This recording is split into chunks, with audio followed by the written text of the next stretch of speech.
l'administrateur général de police, le général Youssouf Kouyaté, directeur général de la police nationale, par ailleurs président de la commission sécurité au sein du comité d'organisation de la CAN, le COCAN. Avec lui, évidemment, nous allons évoquer la question sécuritaire autour des stades, dans la ville d'Abidjan, dans toutes les villes hautes.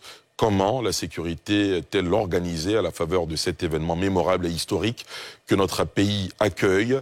Général Youssouf Kouyaté, bonsoir. Bonsoir, monsieur Ali. Merci d'avoir accepté notre invitation. Oui, nous sommes à 4 jours de la Coupe d'Afrique des Nations. Dans quel état d'esprit vous êtes, vous qui êtes le premier responsable de la sécurité à la faveur de cet événement? Nous avons un bon état d'esprit, nous sommes zen et toute la troupe est engagée pour réussir, n'est-ce pas, la mission. Combien d'hommes seront mobilisés pour sécuriser la CAN? En moyenne, 20 000 hommes. 20 000 hommes dans toutes les villes hautes ou partout dans la Côte d'Ivoire? Non, dans toute la Côte d'Ivoire, il faut compter la police, la gendarmerie et les FACI. C'est plus que ça. Parfait. Aujourd'hui, à 4 jours de cet événement que vous préparez depuis de longues années, depuis de longs mois, on vous a vu suivre les traces de certains pays qui ont eu organisé ces compétitions. On vous a vu au Cameroun, au Qatar pour la Coupe du Monde. Vous êtes allé vous inspirer des expériences, des meilleures pratiques. Aujourd'hui, quels sont les principaux défis liés à la sécurité d'une telle compétition? Ah oui, les principaux défis liés à une telle compétition, ce sont les défis de la sécurisation des personnes et des biens, surtout de la circulation, les défis antiterroristes, mais bien avant, il faut faciliter l'accès à notre pays par tous ceux qui viennent pour regarder l'événement. Donc des dispositions sécurité ont été prises pour faciliter tout cela. C'est vrai que la sécurité est parfaite quand elle est discrète, mais au niveau de l'aéroport, par exemple, au niveau du terminal qui accueille exclusivement les participants à cette CAN, y a-t-il des dispositions particulières? Il y a des dispositions particulières à cet endroit. Vous avez vu, il y a des policiers et des gendarmes et des policiers en civil que vous ne voyez pas. Et il y a un dispositif antiterroriste, un dispositif de maintien de l'ordre, de service d'ordre, et qui permet à réguler tout ce dispositif-là. Au sein de la police nationale, on a ce qu'on appelle communément les grandes oreilles, les renseignements et tout le reste. Est-ce qu'aujourd'hui, à 4 jours de la compétition, les Ivoiriens ont de bonnes raisons de ne pas s'inquiéter? Les Ivoiriens ont de bonnes raisons de ne pas s'inquiéter. Dans le dispositif que nous avons mis en place, on a presque 14 dispositifs. Le renseignement a une part très importante. Aujourd'hui, on peut dire que nous maîtrisons la situation. Les participants qui viennent donc à cette CAN, est-ce que pour chacune des délégations étrangères, chacune des équipes qui viennent participer à cette CAN, il y a un dispositif spécial ou Oui, nous avons 24 équipes, 24 terrains d'entraînement, 5 villes pour 6 stades.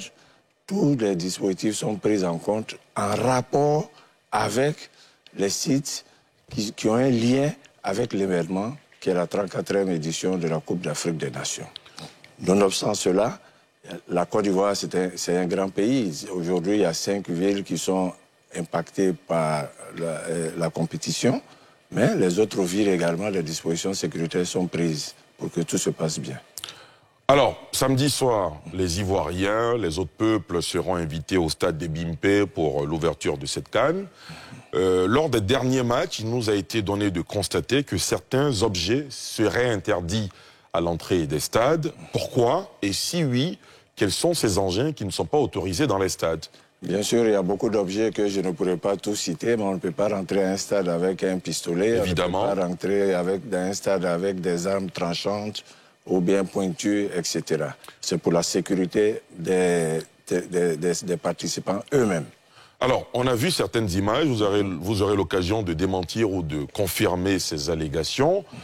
Certains se sont vus amputés ou empêchés d'avoir accès au stade à cause d'un paquet de lotus. Ce sont des images qui sont très vite devenues virales sur les réseaux sociaux. D'aucuns sont allés même plus loin pour dire qu'il y a certaines marques d'eau minérale qui seraient interdites au stade. Est-ce que vous avez donné des instructions dans ce sens à vos équipes? Non, on n'a pas donné d'instructions. Donc ce ne sont pas des informations vérifiées? Voilà, vérifiées. Non, ce qui nous intéresse, c'est le côté sécuritaire. Voilà. Donc, avec un objet de soutien à son équipe, on peut avoir accès au stade. On peut avoir accès au stade.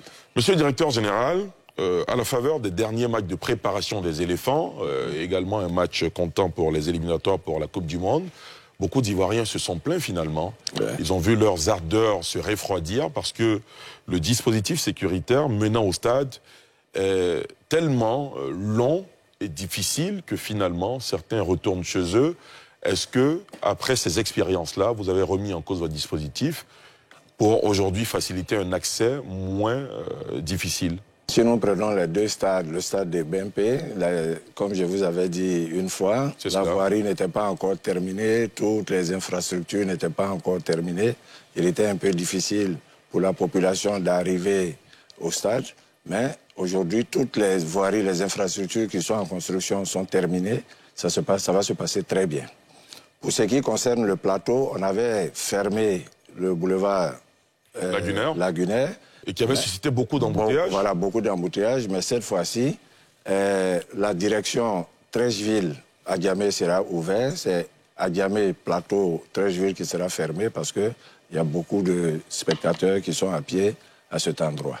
Nous nous sommes inspirés de toutes ces expériences pour améliorer le dispositif sécuritaire. Est-ce que vous pouvez donner l'assurance que, par exemple, quelqu'un qui quitte chez lui à Koumassi, à Bobo, à Marcory, au Trècheville, qui sera au stade des BIMP pour soutenir avec la plus grande ferveur, la plus grande énergie, les éléphants par exemple, il ne va pas lui falloir au moins 1 heure de temps de marche avant d'avoir accès au stade? Non, c'est ce que je disais tout à l'heure. Avec les expériences passées, nous avons amélioré. Aujourd'hui, les véhicules, on a trouvé des parkings relais, où il y a les bus qui prennent, des navettes qui prennent les spectateurs pour les avancer à moins d'1 kilomètre pour qu'on puisse faire la fouille et accéder, n'est-ce pas, au terrain. Donc, avec tout ce qu'il y a eu comme changement, je peux rassurer les uns et les autres qu'il n'y aura pas de difficultés particulières. Monsieur le directeur général, des villages Cannes et fan zones seront évidemment ouverts lors de la compétition. Est-ce qu'il y a des dispositifs particuliers aussi autour de ces fan zones et villages Aquaba? Effectivement, c'est les mêmes dispositifs. Là où il y a les hommes, il faut mettre un dispositif de service d'ordre. Le service d'ordre pour la sécurisation des personnes et la protection de leurs biens. Et il faut un dispositif de secours aux victimes, secours et incendie. Nous avons pensé à tout cela pour que la fête soit belle à cet endroit. Lors des matchs, il arrive que des spectateurs, dans la ferveur, dans l'émoi, puissent descendre dans les tribunes, descendre même sur la pelouse. Vous avez un dispositif particulier. À quoi s'exposent ceux qui s'adonnent à ce genre d'actes? On a les stadiers. Aujourd'hui, nous avons pris des élèves policiers ou des élèves gendarmes qui sont là. Ils sont très vigoureux. C'est sûr, celui qui va sur le terrain. Bon, jusque-là, nous sommes dans le sport. Je n'ai pas vu sur le code pénal, celui qui traverse, voilà ce qu'il doit subir comme règle de la loi, mais il suffit de le sortir et le mettre en lieu sûr. Il ne s'expose pas à la prison, par exemple? Non, non, pas du tout. Parfait. Alors, comptez-vous faire à d'autres entités pour vous aider à garantir la sécurité? Par exemple, la gendarmerie, est-ce que vous comptez avoir recours au service de gendarmerie? En réalité, il faut qu'on vous le dise, c'est un dispositif intégré. Très bien. C'est un dispositif intégré qui prend en compte le ministère de la Défense et le ministère de l'Intérieur. Le chef d'état-major général des armées a, au sein de la commission, un haut cadre. Le commandant supérieur a un haut cadre. Et ce sont les jeunes officiers, policiers, gendarmes et militaires qui ont mis ce dispositif, qui ont conçu ce dispositif depuis 7 ans pour qu'il soit vivant et viable aujourd'hui. Ils ont eu le temps de faire beaucoup d'entraînements. Ils sont aujourd'hui suffisamment formés. Vous pouvez nous en donner l'assurance ce soir? Ils sont formés. Nous avons eu beaucoup de renforcement de capacités.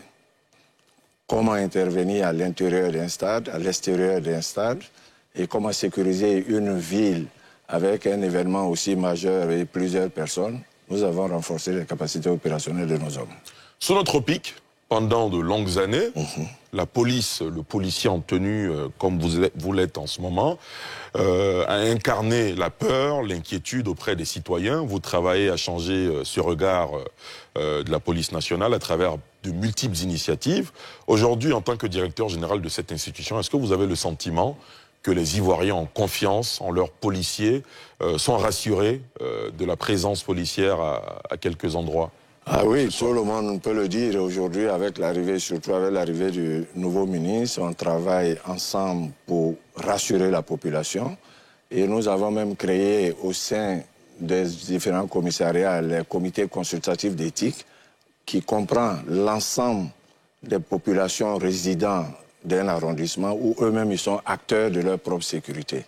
Et nous mettons l'accent sur la prévention. La prévention de sorte à former un seul corps avec la population. C'est une police citoyenne, une police républicaine et une police responsable. Nous avons 5 villes hôtes de la CAN. Abidjan avec le stade Félix Houphouët-Boigny et à quelques encablures le stade olympique Alassane Ouattara de Bimpe, Yamoussoukro, Bouaké, Korogo, San Pedro. De votre avis, de l'œil du sécurocrate que vous êtes, c'est quoi la ville hôte la plus problématique et pour quelles raisons? On ne peut pas, tous les stades se valent. En réalité, c'est la reconnaissance des forces de l'ordre en fonction de la spécificité des terrains que nous pouvons mettre un dispositif sécuritaire en place. Donc aujourd'hui, je ne peux pas dire tel stade est problématique. Il peut être spécifique. À cette spécificité, nous mettons un dispositif particulier. La question d'accès à l'espace de parking au sein du stade a également soulevé beaucoup de polémiques et d'inquiétudes. Beaucoup n'ont pas eu accès à ces parkings parce que devant garer leur véhicule pour emprunter un bus qui va les amener au stade. Et à la fin de certains matchs, on s'est rendu compte que les parkings étaient finalement moins occupés que la capacité initiale. Est-ce que ce sera la même chose pour la CAN? En fait, pour avoir accès au parking à l'intérieur des stades, il faut avoir de l'accréditation, des passes. Alors, celui qui n'a pas de passe ne peut pas arriver. Donc, ceux qui n'ont pas de passe des véhicules particuliers, c'est pour ça que nous avons identifié sur le parcours des parkings relais où ils garent leurs véhicules. C'est des parkings sécurisés. Et de là, les bus, les navettes peuvent les prendre pour les avancer au plus près des stades afin qu'ils puissent rentrer tranquillement pour regarder leur match. Quels sont les comportements, j'ai envie de dire, à risque les plus relevés par vos équipes, par vos services sur le terrain lors de ces matchs sur lesquels vous souhaitez sensibiliser les Ivoiriens? C'est l'indiscipline, l'abus de l'alcool, l'abus de la drogue, la possession de certains objets interdits, le non-respect du code de la route, etc. Et quel est votre message à l'endroit des Ivoiriens qui vous suivent ce soir? C'est la discipline. Il faut être discipliné et écouter ce que les policiers vont dire, écouter ce que le personnel d'assistance au public va indiquer, et puis regarder le biais. Le biais, si tu dois rentrer à une porte A, tu ne peux pas rentrer à une porte B. Voilà, parce que là-bas, c'est court. Non, il faut être discipliné et appliquer à la lettre les consignes sécuritaires. Monsieur le directeur général, de votre point de vue, que répondez-vous à toutes celles et ceux qui disent que ce sera la plus belle CAN jamais organisée en Afrique? Oui, mais déjà, nous avons des indices. Au Cameroun, il y avait 2000 demandes d'accréditation des journalistes. À la dernière réunion de coordination à la CAN, on était en moyenne à 6000 demandes d'accréditation. Pour vous, c'est un indicateur important. C'est un indicateur important pour dire que tout le monde veut venir en Côte d'Ivoire pour voir cette fête. Et ça renforce la pression sur vos épaules. Bon, nous, on n'a pas la pression, puisque nous avons planifié. Tous ces dispositifs, nous avons planifié et on a prévu ce qui doit arriver. On a identifié ce qui peut être une menace, on a identifié les risques et en fonction de ça, nous avons mis en place des dispositifs sécuritaires. Donc nous sommes zen, mais engagés et fermes. Est-ce qu'il y a des expériences particulières qui vous ont marqué, par exemple, dans la prospective au Cameroun, dans l'organisation de la CAN au Cameroun, ou dans l'organisation de la Coupe du Monde au Qatar, par exemple, et qui vous ont inspiré à faire un peu plus attention? Est-ce qu'il y a des expériences comme celle-là? Oui, surtout, c'est les grandes villes, c'est la circulation. Le grand défi reste la circulation. La circulation. Et ce sera quoi votre plan anti-embouteillage, anti-bouchon interminable pendant cette CAN? Oui, surtout qu'il y a beaucoup de travaux en ce moment. Oui, il y a beaucoup de travaux et c'est d'écouter et regarder le plan de circulation qu'on va élaborer. Et si des démarches ou bien des courses ne sont pas primordiales, il faut les reporter, par exemple. Est-ce que, aujourd'hui, la police nationale de Côte d'Ivoire a un plan de communication, une stratégie pour informer les participants et les spectateurs sur les mesures de sécurité? Un cas pratique, hein, le samedi 13, la Côte d'Ivoire joue contre la Guinée-Bissau, c'est le match d'ouverture, la ville sera embouteillée parce que tout le monde voudra se rendre au stade. Est-ce qu'on se dit à la police nationale, le matin par exemple, on va donner des informations via les médias aux populations pour suivre un plan de circulation? Oui, je voulais rectifier. Ce n'est pas la police coordonne à travers le ministère de l'Intérieur, à travers la police, la commission sécurité. C'est cela. Mais c'est un dispositif intégré. C'est cela, vous l'avez dit tout à l'heure. Nous avons des gendarmes, nous avons des militaires avec nous. Et nous avons un dispositif de communication, une pool de communication qui prend en compte les dispositifs de communication de la police, de la gendarmerie et de l'armée. Et nous faisons ce qu'on appelle la communication opérationnelle. C'est de dire à la population, voilà ce qui est fait à votre profit. Donc samedi, à partir de vendredi, on leur dira, pour partir à Ibempe, voilà les 3 axes qu'il faut prendre. Ceux qui vont à Yopougon, qui n'ont rien à voir avec le stade, il y a le 4e pont que le Premier ministre voudra mettre à la disposition de la population pour le faire. Donc, nous avons des supports. On a une page Facebook et à la police et à la gendarmerie. On a les CCE, ce que je vous ai dit tout à l'heure, les comités consultatifs d'éthique, les commissaires d'arrondissement ont fait des réunions dans leur quartier pour sensibiliser les uns et les autres et leur dire voilà ce qui les attend. Il y a évidemment ces dernières années, sous votre égide à la police nationale, beaucoup d'interactions avec le public à travers notamment les réseaux sociaux, vous l'avez rappelé vous-même. Est-ce qu'à la faveur de cette CAN, il y aura cette ouverture, il y aura par exemple un numéro vert ou une page spéciale où on pourra signaler des incidents, ça et là, pour attirer l'attention de la commission sécurité? C'est ce que j'ai dit. Pour la commission sécurité, nous avons toutes ces plateformes, Facebook, on a police secours et on a un numéro vert. Et aujourd'hui... C'est lequel, le numéro vert déjà? Numéro 100. Le numéro 100? Le numéro 100. Qui fonctionne à tout moment? Qui fonctionne 24 heures sur 24? H24 et qui se trouve dans notre centre, le PC principal, Centre national des opérations. Aujourd'hui, je peux vous confirmer que de ma salle de PC, je peux voir le numéro d'un siège au stade de Korogo ou de San Pedro. Quelle doit être l'attitude d'un supporter qui se rend compte qu'il y a un incident, par exemple, dans un stade ou aux alentours d'un stade? Il doit appeler le numéro vert. Qu'est-ce qu'il doit faire? Il doit appeler le numéro vert pour signaler. Votre capacité de réaction dans les délais? 5 minutes. Pour revenir à la circulation dans Abidjan, il existe une unité qui est chargée de réguler la circulation. Est-ce qu'à la faveur de ce moment historique et spécial, il y a un dispositif particulier? Les équipes seront-elles renforcées? Les équipes ont été renforcées et très visibles. On a des tenues spéciales pour ces unités, pour que ces unités soient visibles, voyantes et soient capables d'indiquer les chemins à prendre pour les autres. Et on a eu à renforcer leur capacité opérationnelle en pareilles circonstances. Nous sommes au terme de cet entretien, Monsieur le directeur général de la police nationale, président de la commission sécurité du COCAN. Ouais. Votre message à l'endroit de tous les Ivoiriens et toutes les Ivoiriennes qui vous suivent ce soir? Ouais. Le message, c'est que nous sommes des privilégiés. La dernière CAN que la Côte d'Ivoire a organisée, il y a 40 ans. J'étais tous jeune. La probabilité que la Côte d'Ivoire organise encore une CAN, elle est petite. Elle est mince. Elle est mince. Je rappelle que l'Union africaine a 54 pays. Si chacun doit organiser une CAN, on a 108 ans. Et c'est de dire aux Ivoiriens que nous sommes des privilégiés. Et qu'on va recevoir du monde. On parle de 1,2 million, 1,5 million ou 2 millions. Il faut qu'on donne le meilleur de nous-mêmes.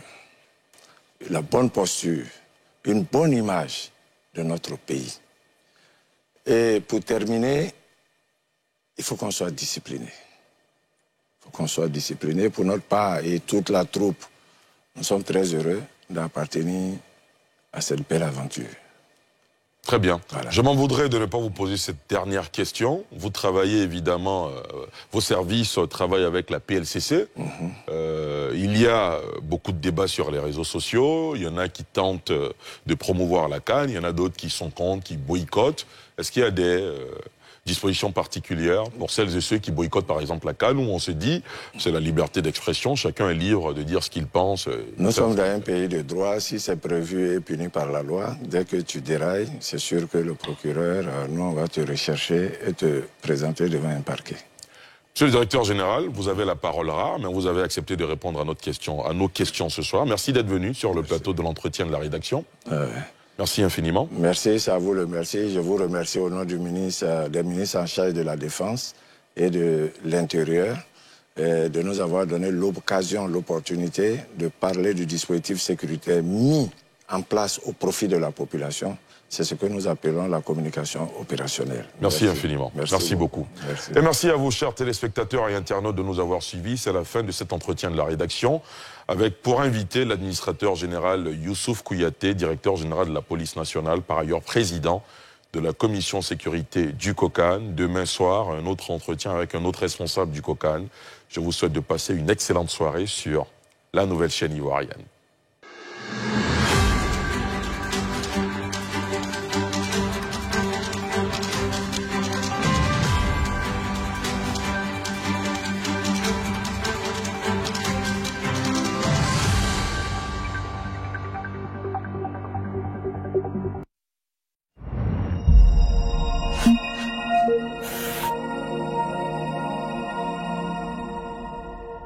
Je suis le grand marabout de la CAN. Je suis le maître des victoires des équipes.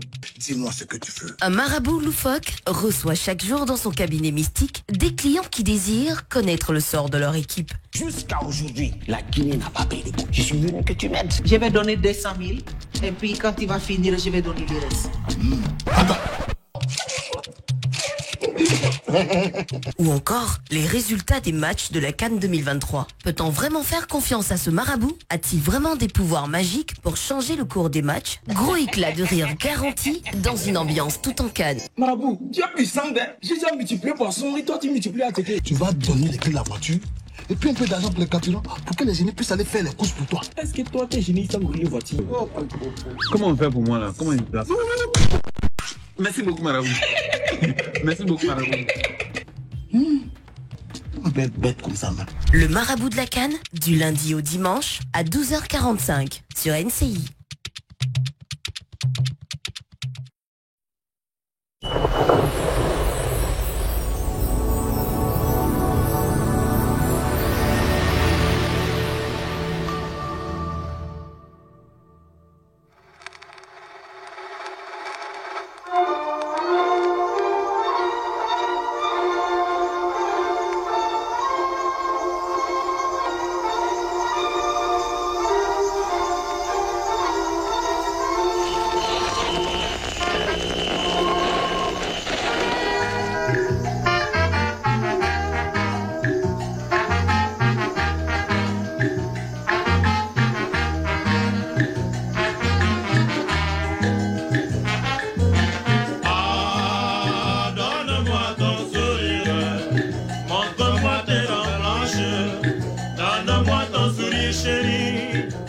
je dois te quitter. Ah, donne-moi ton sourire, montre-moi tes dents blanches, donne-moi ton sourire chéri, moi je dois te quitter. Moi, l'horizon qui s'étend, m'attend pour te quitter, à tout jamais. Donne-moi ton sourire, montre-moi tes dents blanches, donne-moi ton sourire chéri, moi je dois te quitter. Ah, donne-moi ton sourire, montre-moi tes dents blanches, donne-moi ton sourire chéri. Je peux voir ce qu'il y a à l'entrée de votre valise, s'il vous plaît, monsieur. Je suis déjà passé au scanner. Vous discutez mes ordres ou quoi? Allez, l'exécution.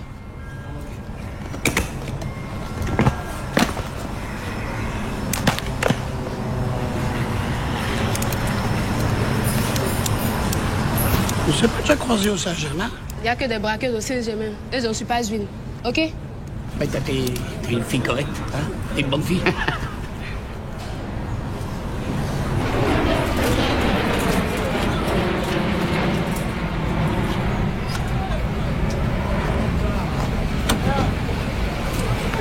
Laisse, ça je vais m'en occuper. Tu vas aller à l'aéroport. Tu vas aller à l'intérieur, j'ai repéré une petite gazelle. À l'intérieur? Ouais, à l'intérieur, à la douane. Tu verras.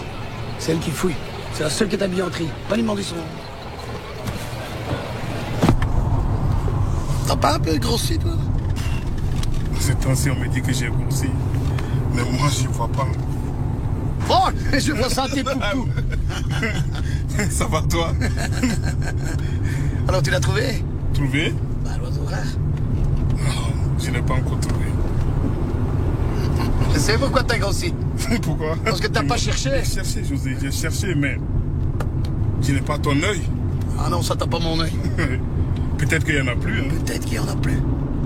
Non, t'es trop passé, José. Et de petites, il y en a encore? Les petites, José, arrête. Un vieux éléphant comme toi, c'est toujours où trouver l'eau. Ah oui, je sais où trouver l'eau. Avec ma trompe.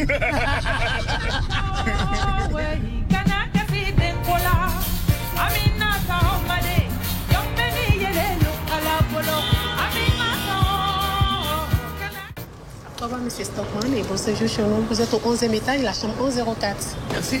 Je vous en prie. Monsieur Stockman? Oui. Moi, c'est Issou Traoré, mon fils Drissa. Et qu'est-ce que vous voulez? Je voulais que vous preniez mon fils avec vous. En Europe. Ah oui, non. Non.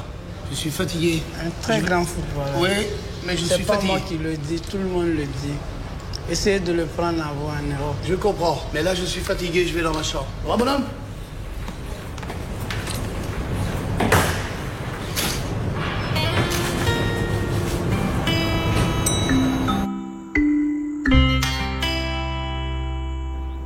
Je t'ai dit que je suis arrivé hier. Mais je t'ai dit que je t'appellerai. Gigi, je t'ai promis que je t'appellerai.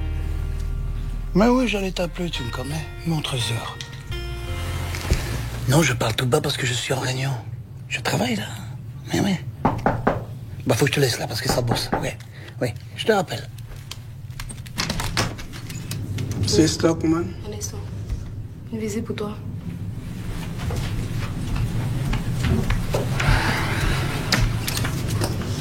Encore toi? J'ai oublié de vous remettre ça. On parle de mon fils dans le journal. Et t'es revenu à l'hôtel pour me donner ça? Je suis pas revenu. J'ai dormi devant l'hôtel. T'as dormi devant l'hôtel? Oui. T'es fou. Dans mon métier, je me fie pas à la vie des autres. Je suis désolé.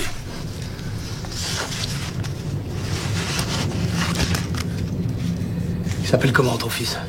Drissa. Il est où? Il est en bas. En bas? En dessous de mon balcon? Oui. Qu'est-ce que tu racontes? Il est là. Drissa, ballon-j'ai. Drissa, ballon-j'ai. Toi qui as vu fleur. Achète rien à moi.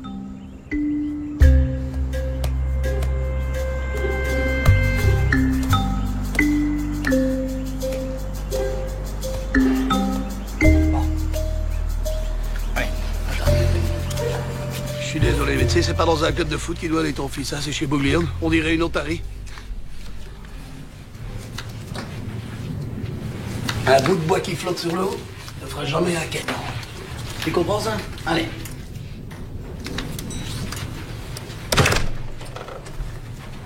Tu t'en vas déjà? Je pars tout de suite. Attends, mon bébé. J'ai Non. peut-être encore des choses à déclarer, non? Ma petite douanière. Attends, je vais te donner de l'argent pour ton taxi.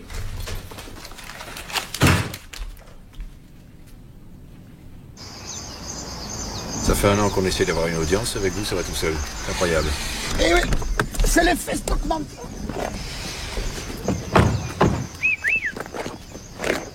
Oh. On a quelques dossiers chauds à faire passer, on joue gros, alors autant les jouer finement. La finesse est mon quotidien.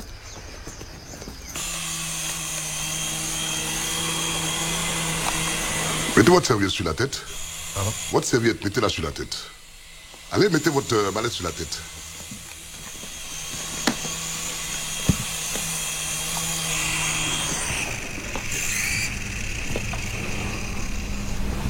Formidable pilote, monsieur. Boubacar Anderlecht, c'est bien vous? C'est moi. As-tu été à Newcastle, c'est encore vous? C'est encore moi. Et oui. Arsenal? Ah ben vous êtes trop fort, monsieur Stockman. Dites-moi, c'est quoi votre recette? Oh. Permettez.